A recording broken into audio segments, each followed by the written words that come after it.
Om Swastiastu. Om Swastiastu. Pemirsa, selamat berjumpa dalam acara perbincangan kita, dan kita sekarang berada di kawasan Batur, Bangli, dan kita bicara berkaitan dengan kondisi pariwisata dan prospeknya di masa pandemi dan pasca pandemi COVID-19, karena kita tahu bahwa selama setahun terakhir ini kondisi pariwisata kita di Bali sangat luar biasa terpuruk dalam kondisi yang sangat tertekan sekali, dan bagaimana pandangannya ke depan dan bagaimana prospeknya. Untuk itu kita sudah menghadirkan Ketua PHRI Bangli, Perhimpunan Hotel dan Restoran Indonesia Kabupaten Bangli, dan juga sekaligus Ketua BPPD, Badan Promosi Pariwisata Daerah Kabupaten Bangli, Bapak Dr. Ketut Marjana. Kita sapa dulu. Om Swastiastu, Pak Ketut. Swastiastu, Pak Gus. Ya. Gimana Pak Ketut, sehat? Yang sehat ya. Sehat ya. Luar biasa. Sehat. Iya, walaupun kondisi pariwisata agak turun Pak ya, sehat terus Pak ya. Mudah-mudahan ya harus paheng. Ya, ngomong-ngomong ini kondisinya sangat agak menurun drastis di pariwisata kita. Pak selaku pelaku pariwisata sekaligus Ketua PRI dan Ketua BPBD, ini memang betul dirasakan Pak ya? Itu luar biasa dampak daripada pandemi COVID-19 ini, betul-betul meluluh lantakan ekonomi kita. Ya. Tentunya termasuk pariwisata. Jadi bukan hanya Bali, tapi ini menyangkut dunia sudah ya. Ya, dan tentu pengaruhnya hampir seluruh negara, yaitu ekonominya negatif malahan, ya. Termasuk Indonesia. Lebih-lebih Bali. Bali ini sudah data terakhir dari Bank Indonesia sekitar 14% negatif, ya, pertumbuhan ekonomi Bali. Kenapa? Ini karena hampir sekitar 76%, ya, ekonomi Bali sangat tergantung dari pariwisata. Nah, tentu pariwisata ini lagi mempunyai dampak ya, link ke sektor-sektor ekonomi lainnya. Ya. Nah, dengan link ini, ya maka tentu hasil pertanian tidak terserap, tenaga kerja tidak terserap, industri tidak terserap. Jadi total stuck. Itu faktor penyebab utama kenapa sampai pertumbuhan ekonomi Bali negatif. Nah, tentu dampaknya apa? Ini adalah penurunan daya beli. Ya, kita nggak lihat juga pembangunan mungkin agak terhenti. Jadi banyak sekali dampak negatif daripada pandemi 19 ya. ini. Kalau di Bangli sendiri kondisinya seperti apa Pak? Karena Pak kan saya lihat juga selaku pelaku pariwisata, bahkan banyak berhimpun pelaku pariwisata, banyak nggak yang kira-kira sudah nggak bisa jalan lagi? Seperti saya katakan tadi, bahwa ini pengaruhnya bukan hanya kepada 1-2 sektor atau 1-2 company atau 1-2 kabupaten di Bali, tapi ini menyangkut semuanya. Sudah. Ya, tapi tentu di sini kalau kita compare dengan kabupaten-kabupaten ada plus ada minusnya, kan itu. Ya. Saya melihat bahwa selama sejak bulan Maret itu sampai saat ini ya, sampai dari bulan Maret itu ya betul-betul kan tidak ada kegiatan apa-apa. Stay home. Jadi semuanya di rumah. Ya. Nah, apa yang terjadi? Bukan hanya pariwisatanya sudah tidak ada orang berkunjung, tetapi pertanian ini yang saya lihat secara nyata di Songan, penghasil tomat, penghasil cabai, penghasil sayur mayur, ya mereka buang tuh. Jadi udah panen tapi tidak dia ambil. Toh juga nggak ada pembelinya. Kalau dia ambil itu tentu ada biaya untuk pemetikan. Ya, biaya untuk yang ngambil di kebun itu. Nah, ini menyebabkan petani juga menangis karena pandemi ini, bukan hanya pariwisata. Ya, kalau kita lihat kan memang di Bangli dan Batur sebetulnya sektor utamanya kan pertanian Pak ya. Pertanian. Selama ini mereka mensuplai pariwisata, mensuplai kota-kota besar, dan karena mungkin ekonomi agak tersendat, jadi mereka juga ini ya. Nah, kalau begitu kondisinya kan apa yang mereka lakukan atau apa yang masyarakat lakukan selama ini ya? Ya, jadi begini ya. Jadi saya tambahin lagi sedikit ya, bahwa memang kunjungan ini kan nggak ada. Kunjungan tidak ada, stuck sama sekali sampai kira-kira bulan Juli itu, dari bulan Maret ya tidak ada kunjungan.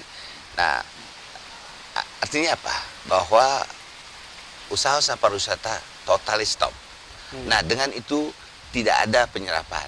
Nah, namun demikian, jadi saya di sini termasuk bidang usaha yang saya kelola ya, Ya. ya bahwa saya hampir 80% saya rumahkan semuanya. Saya rumahkan semuanya. Dan hanya 20% itu apa? Untuk ya sekedar nyapu, sekedar untuk pemeliharaan, jaga ya. Itu yang kami lakukan. Nah, 80% ini kemana gitu kan? Ya, mereka kembali lagi pada habitatnya. Yang bertani, yang berdagang, ada yang berdagang online staff saya itu. Bahkan yang nggak sangka-sangka, mereka datang ke sini bawa bawang, bawa cabai untuk diberikan ke saya. Seperti itulah. Ya. Nah, kemudian ini saya cerita sedikit tentang Toya de Pasya yang kebetulan saya kelola. Nah, mulai pertengahan bulan Juni, saya memberanikan diri untuk membuka. Mulai saya panggilin, ada berapa. Saya tawarkan kepada mereka, yuk, ini kita boleh dikatakan, jangan harap bahwa kita akan kembali membayar seperti semula. Gitu kan. Jadi mungkin hanya separuh tergantung tamu. Mungkin hanya 80%-nya, ya tergantung kunjungan. Mereka mengatakan siap daripada saya di rumah, ya juga tidak ada yang saya kerjakan. Nah, itulah situasinya yang terjadi dalam masa pandemi itu sendiri. Ya gitu. Ya, kalau upaya-upaya pemerintah yang Pak lihat dan sudah rasakan di pelaku pariwisata apa ya? Ya memang pemerintah ini memberikan atensi juga lah. Kita nggak boleh tutup mata ya bahwa pemerintah betul-betul menggerakkan bagaimana ekonomi ini jalan, bagaimana masyarakat ini juga bisa mempertahankan hidupnya. Jadi oleh karena itu banyak dari staf-staf kami, banyak dari anggota PHRI ya yang memang menerima bantuan ya sembako itu, ya sembako. Ada juga sekarang terakhir bantuan uang tunai.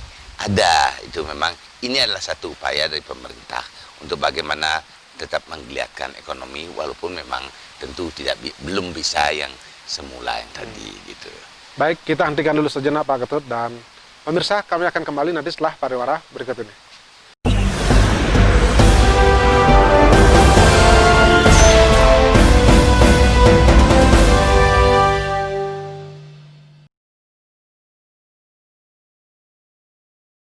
Pemirsa, masih dalam acara perbincangan kita bersama Bapak Dr. Ketut Marjane selaku Ketua PHRI Kabupaten Bangli dan juga Ketua Badan Promosi Pariwisata Daerah Kabupaten Bangli. Tadi beliau sudah tegas mengatakan bahwa memang dampak dari pandemi COVID ini memang luar biasa. Setahun terakhir ini secara ekonomi membuat kita sangat terpuruk semua, termasuk juga sektor pertanian yang ada di Bangli.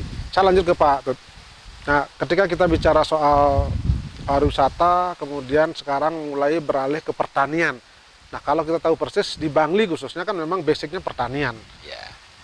Bagaimana pandangan Pak Tut terkait dengan peran pemerintah untuk kita bersama-sama, mari kita bersama-sama kembali ke pertanian. Pertanian itu kan perlu waktu yang lama, perlu modal dan sebagainya untuk menopang sektor kehidupan yang lain. Ya kalau saya melihat khususnya Bangli, lebih-lebih Kintamani, memang basic orang selain pariwisata, memang di pertanian. Jadi kalau kita udah dorong masa pertanian itu, saya kira nggak lama akan menggeliat. Jadi dasarnya bahwa petani-petani inilah rajin-rajin. Jadi mereka menguasai teknologinya, ya, jadi cepat. Ya seperti saya katakan di Kintamani ini, jeruk udah menguasai, sayur mayur, bawang, ya supply-nya adalah dari Kintamani ini. Ya begitu juga dari Bangli yang lainnya, ya masalah hasil pertanian, beras dan sebagainya. Jadi ini nggak sulit lah untuk mengembangkannya. Hanya permasalahannya sekarang kan daya beli. Nah daya beli kalau ekonomi belum menggeliat, ya tetap saja daya belinya masih rendah. Jadi yang menyerap pertanian itu siapa? Lebih-lebih sekarang kan dengan pandemi ini pemberlakuan pembatasan masyarakat, pergerakan masyarakat ini jadi PSBB gitu ya. Nah, orang mau jual ke Jawa juga masalah angkutan, masalah pergerakan orang, ya masalah kita bertemu ke pasar. Jadi ini ya terjadi memang ketimpangan. Ada sesuatu produksi, tetapi market yang bisa tidak menyerap, kan gitu. Nah, oleh karena itulah ini kan selalu suara masyarakat. Bagaimana menselaraskan antara gerakan ekonomi masyarakat dan gerakan kesehatan ini dan protokol kesehatan, kan gitu. Ini selaras. Bagaimana pemerintah betul-betul membantu. Jadi tidak bisa betul-betul mengetatkan masyarakat, meminta masyarakat stay di rumah, ya, karena untuk mencegah pandemi ini. Nah, masyarakat juga perlu makan. Nah, oleh karena itu pergerakan ekonomi harus selaras. Nah, kalau Pak Jokowi katakan kan ini bagaimana antara ini bersahabat lah. Ekonomi dengan kesehatan masyarakat ya. Masalah ekonomi Bisa masyarakat. berjalan, ya. Ya nggak bisa satu ditekan, satu juga itu sangat diprioritaskan.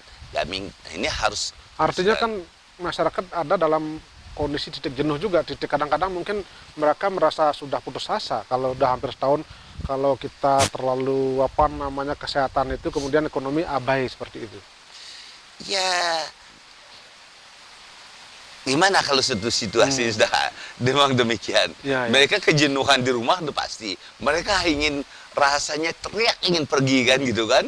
Nah, makanya sejak bulan Juli itu udah mulai dibuka. Yang tadinya sampai bulan Juni itu boleh dikatakan pergerakan orang nggak ada gitu. Di setiap kecamatan, di setiap desa, pecalang, polisi, tentara berjaga ya untuk bisa mencegah ini. It's good gitu ya. Nah, untuk kita bagaimana mencegah penyebaran pandemi yang begitu pesat kan gitu. Kita cegah. Nah, tapi di satu sisi adalah ekonomi harus jalan. Oleh karena itu sekarang dihimbau 3M ini harus dilakukan kan gitu kan. Nah, sekarang dengan kondisi begitu, kita kan belum bisa menjamin ini, Pak. Berapa lama kondisinya akan kondisi pandemi seperti ini. Sisi lain ekonomi kita harus terus bergerak, masyarakat mungkin sudah lapar dan harus ekonomi juga meningkat. Apa yang harus kita lakukan? Begini. Nah, sekarang ini pemerintah seluruh dunia tidak diam. Ya, negara itu bergerak untuk mencegah jangan sampai pandemi ini terus hidup, kalau bisa betul-betul hilang secepatnya. Nah, dalam terakhir-terakhir ini kita tahu bahwa artinya kan sudah kita vaksin sudah ditemukan.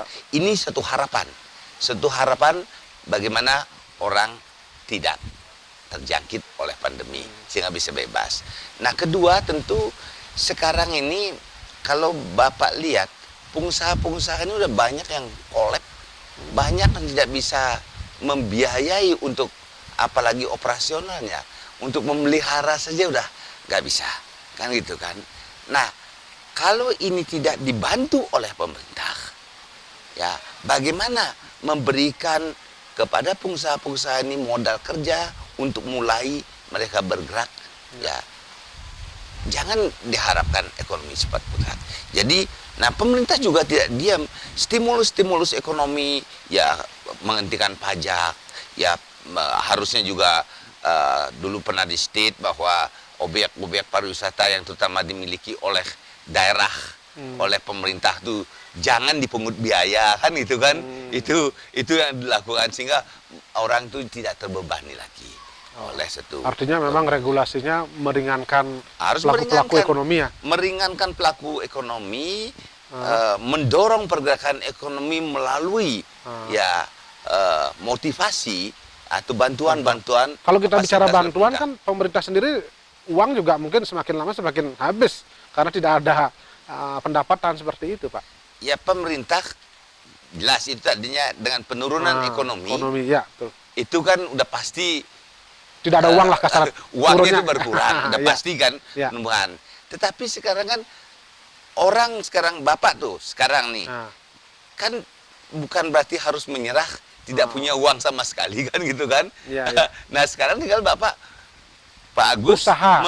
usaha dan memprioritaskan, oh saya masih punya uang sekian nih, saya kemana saya utamakan ini. Nah ini juga pemerintah juga begitu, mereka punya APBN, mempunyai sumber dana masih gitu ya, ekspor kita juga masih berjalan gitu kan.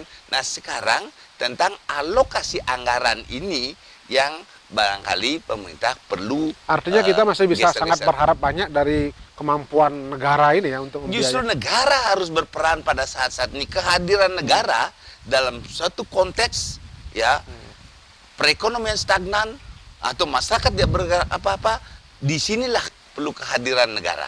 Nah kalau ekonomi sudah maju, ini swasta yang bisa gitu. Sekarang swasta dah boleh Enggak, dikatakan Sudah banyak yang kolaps. ya setidak-tidaknya udah aktivitasnya udah mereka kurangi gitu. Ya, Ya. baik. Baik, kita hentikan sejenak Pak Ketut, dan pemirsa, kami akan kembali nanti setelah pariwara berikut ini.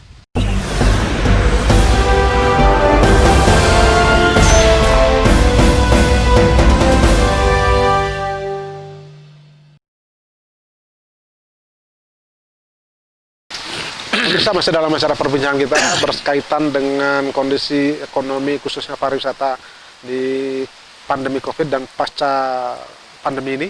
Tadi Pak Ketut Marjana selaku Ketua PHRI Bangli dan juga Ketua BPPD Bangli secara tegas mengatakan bahwa perlunya negara hadir, kemudian pemerintah untuk menstimulus bagaimana sektor perekonomian ini bisa bangkit, karena banyak sekali pariwisata kita dan pelaku-pelaku ekonomi kita yang sudah dalam kondisi sudah tidak mampu lagi. Saya lanjut sekarang perbincangan itu ke Pak Ketut.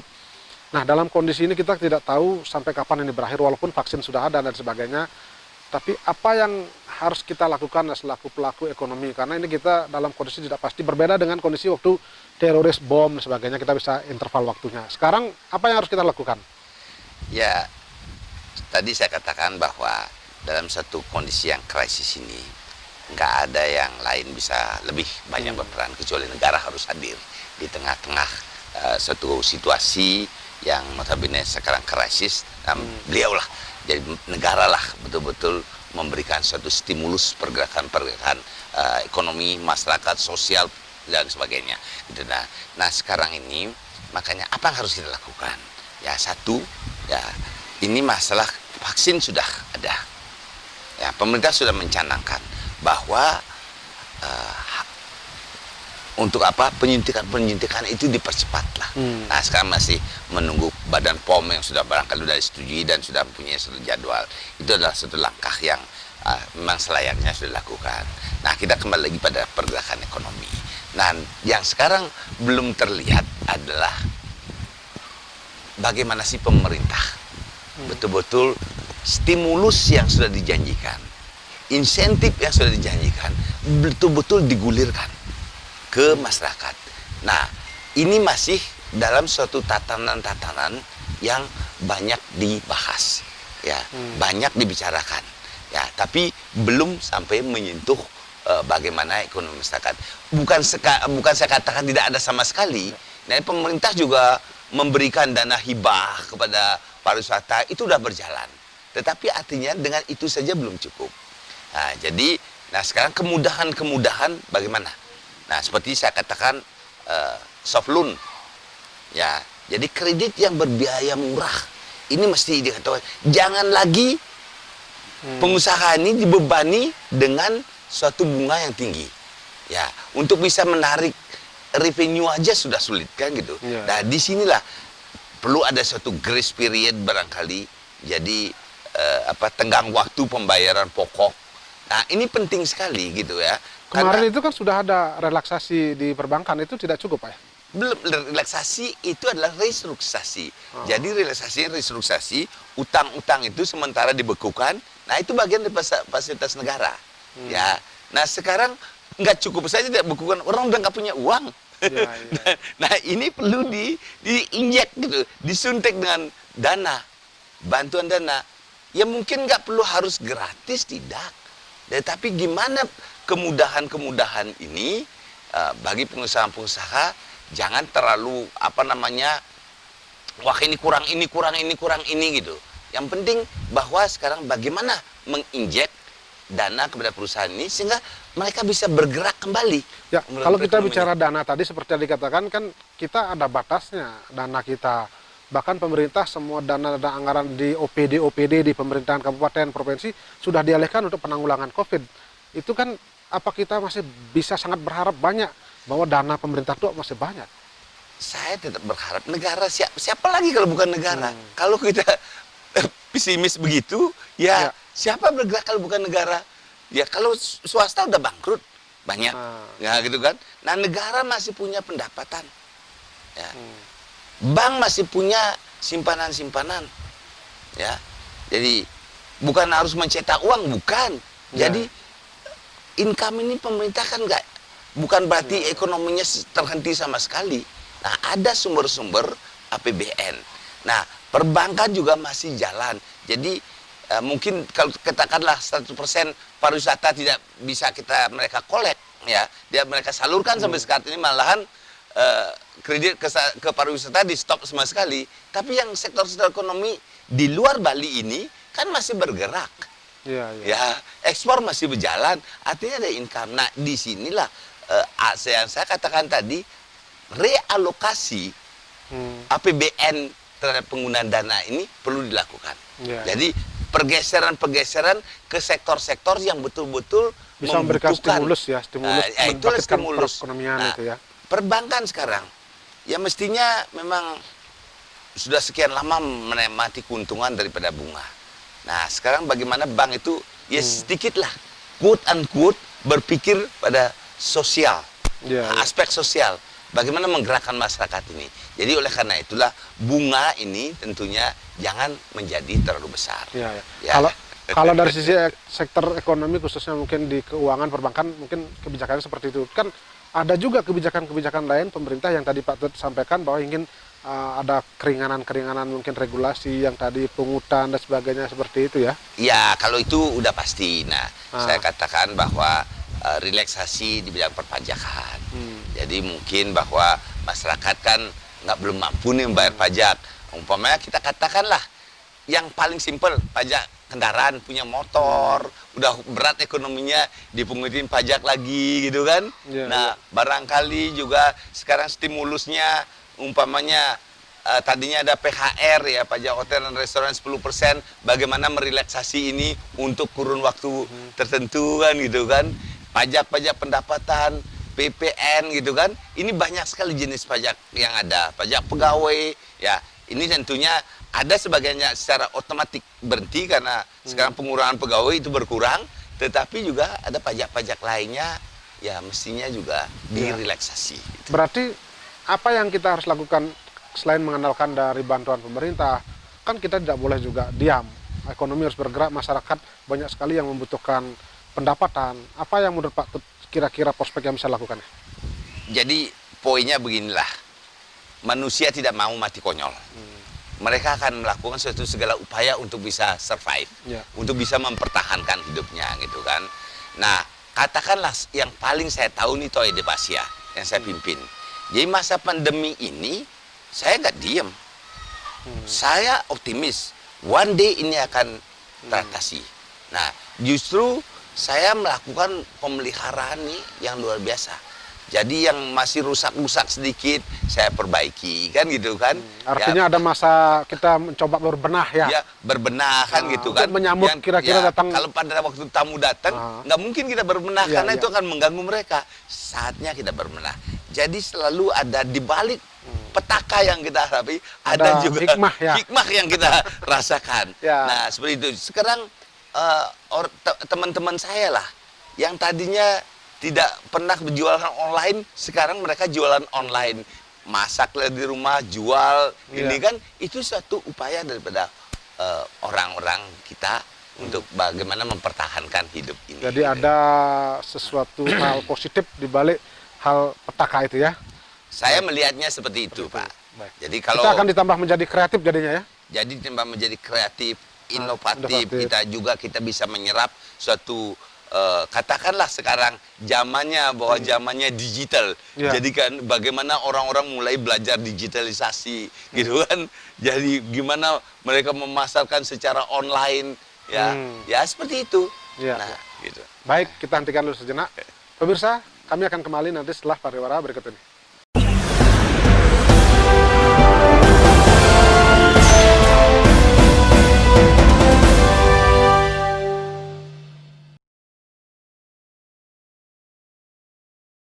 Pemirsa, masih dalam acara perbincangan kita berkaitan dengan kondisi dan prospek pariwisata dan ekonomi pasca pandemi dan di kondisi pandemi ini dengan Ketua PHRI Bangli dan juga Ketua BPBD Pak Dr. Ketut Marjana. Tadi bagaimana beliau sangat intens sekali mengharapkan adanya stimulus dari pemerintah untuk membangkitkan perekonomian ini, karena bagaimana juga kita harus optimis, jangan sampai pesimis, karena kita harus terus bergerak dalam hal inovasi dan kreativitas. Saya lanjut ke Pak Tut. Nah, ketika kita bicara soal Bangli khususnya, karena Pak Tut juga adalah Ketua PHRI dan juga Ketua BPBD Bangli, sebetulnya kalau Bangli ini kan kita lihat sektor ekonominya khususnya pariwisata bergantung sekali dari Kintamani ini. Bagaimana Kintamani hidup dari sektor pariwisata. Dengan kondisi yang sekarang kan agak susah. Nah, menurut Pak Tut bagaimana prospek kira-kira Bangli ini, pariwisata Bali ke depan ini? Ya Pak Gus, jadi kita kalau kita korelasikan dengan pembicaraan tadi stimulus ya juga insentif-insentif ya kepada pelaku-pelaku pariwisata. Nah, sebelum saya bicara masalah itu, coba kita lihat dulu potensi apa sih di Bangli ini. Ya, kalau Pak Agus mungkin ingat sejarah gitu ya. Dulu namanya Kintamani, mana Bangli ini ya zamannya Bung Karno, zamannya kita awal-awal mulai kemerdekaan ini. Jadi setiap pariwisata pasti ke Kintamani. Oh. Ya. Ya. Sanur, Ubud, Kintamani, Tambak Siring Kintamani. Itu pasti jalur sudah itu, nggak ada yang lain. Ya kan gitu. Nah, kemudian dalam perkembangannya mulai berkembang Kute, Nusa Dua, kan begitu. Yang nah ini memang role daripada government menjadi penting. Nah, sekarang kita lihat Bangli ini. Bangli ini boleh dikatakan pariwisatanya, kalau saya katakan tuh kemunduran lah dibandingkan yang terjadi. Padahal potensi-potensi pariwisata ini nggak ada duanya. Kalau saya katakan nggak ada kawah Gunung Batur yang begini indah di dunia ini.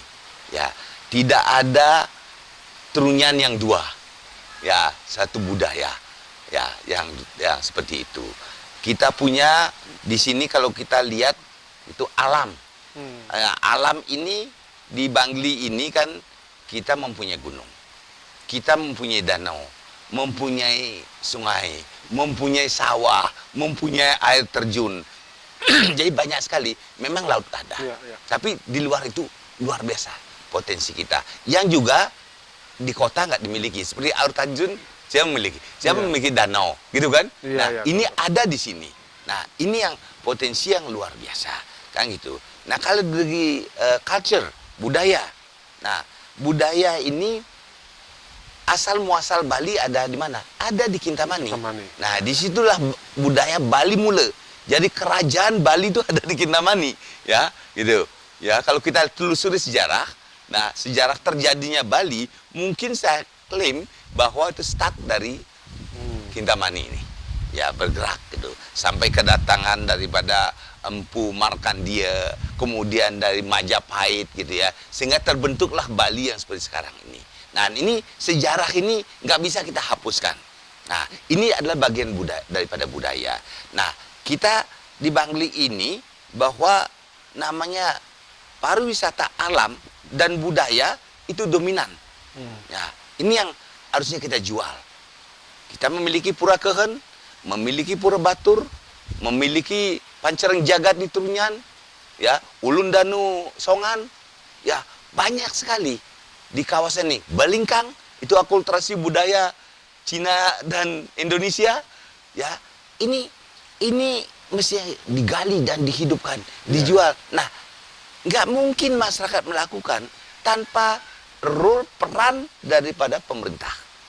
Nah, disinilah peran pemerintah Kabupaten Bangli harusnya tampil dia di depan untuk bisa membangkitkan pariwisata, alam budaya, dan bahkan buatan. Apakah itu tidak termasuk komersialisasi alam budaya dan culture kita ya? Tidak. Ya, kenapa kita komersialisasi? Ya, kita urusan ritual jangan diganggu-ganggu. Saya setuju Pak Gubernur.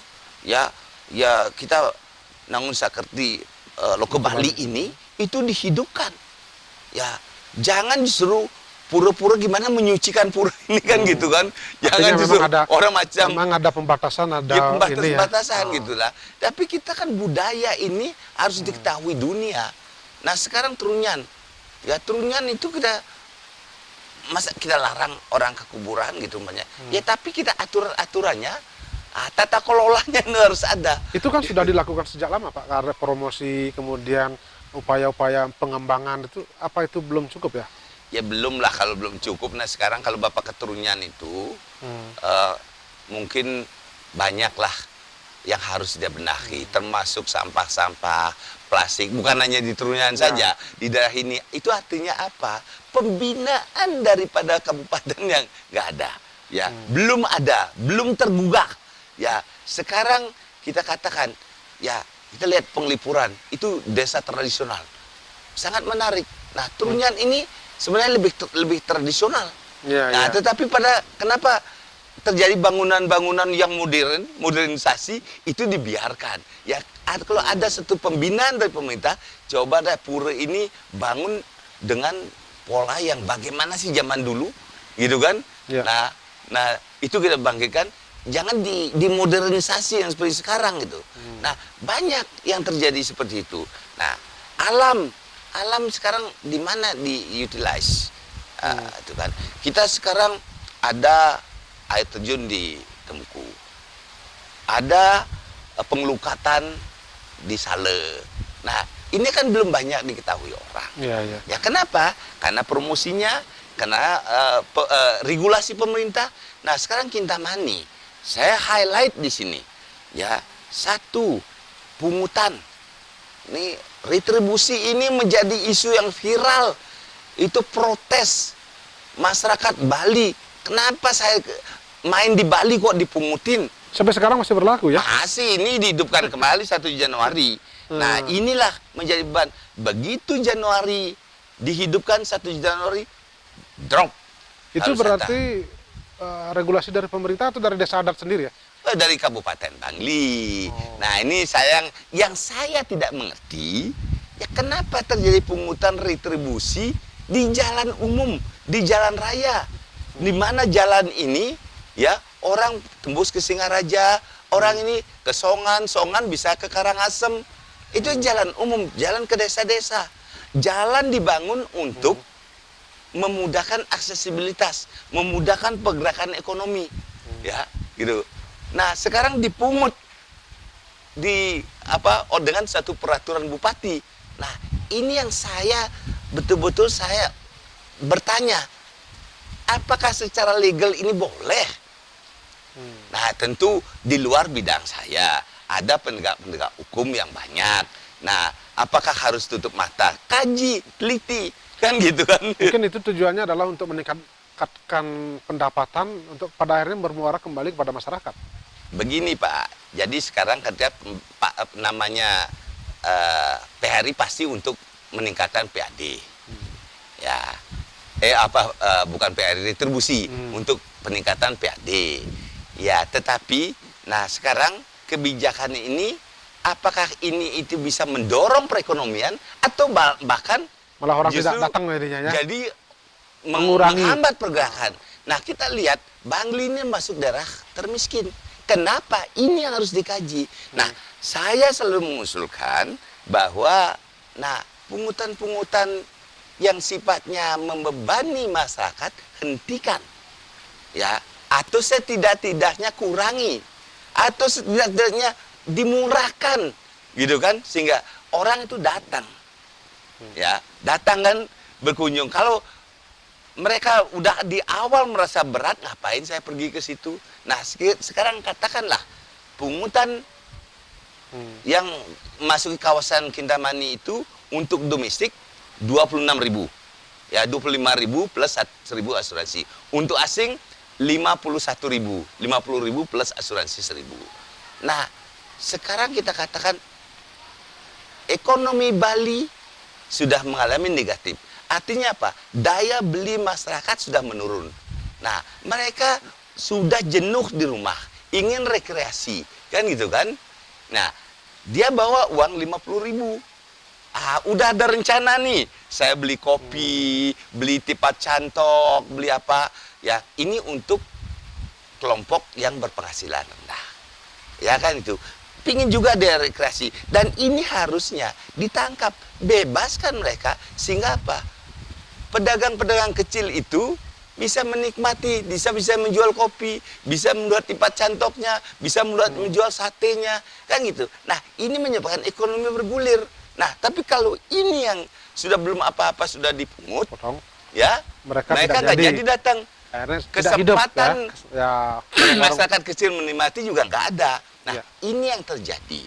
Ya, tentu ya bahwa PAD saya sangat setuju. Bagaimana meningkatkan PAD ini? Pendapat Nasri Belara. Kita ada PHR. Nah, sekarang dorong pengusaha-pengusaha ini maju. Dorong. Nah, itulah sedapat mungkin, sebanyak mungkin wisatawan datang ke Kintamani berbelanja. Ya, pengusaha bisa hidup. Nah, disinilah titipkan 10%. Nah, kan gitu kan? Untuk pajak PHR. Nah, bagaimana kita harus bisa intensif itu? Nah, sekarang pemerintah daerah dengan dunia digitalisasi sekarang, mereka pasang alat. Jadi kita wajibkan.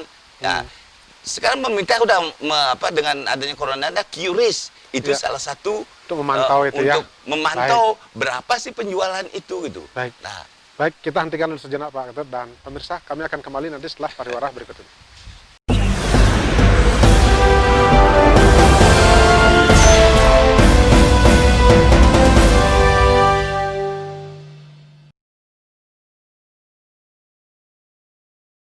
Pemirsa, masih dalam acara perbincangan kita berkaitan dengan kondisi ekonomi pariwisata pasca pandemi, dan tadi Pak Ketut Marjana mengatakan selaku Ketua PHRI dan juga Ketua BPBD bahwa sesungguhnya stimulus-stimulus itu perlu, dan regulasi juga penting, khususnya mungkin juga di Kintamani dan Bangli ini bagaimana banyak sekali potensi yang ada, potensi budaya, potensi alam. Namun demikian tentu ada hal-hal yang perlu diperbaiki dan diawasi, khususnya mungkin berkaitan dengan retribusi. Saya lanjut ke Pak Ketut.